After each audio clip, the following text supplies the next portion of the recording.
crew chiefs are already preparing for their recovery. Let's watch as our maintenance professionals continue to demonstrate the same level of precision on the ground that you are about to witness in the sky.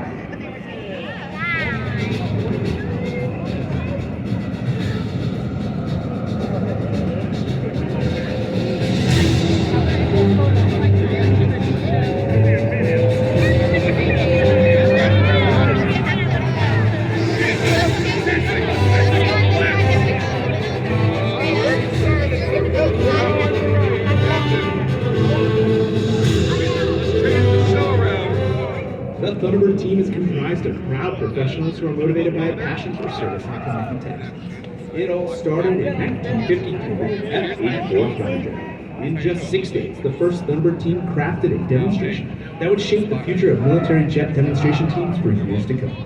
The Thunderbirds became the first supersonic-capable jet demo team in 1956 with the transition to the F-100 Super Sailor. In the early years, flying at supersonic speeds and creating a sonic boom was an accepted way to begin the demonstration.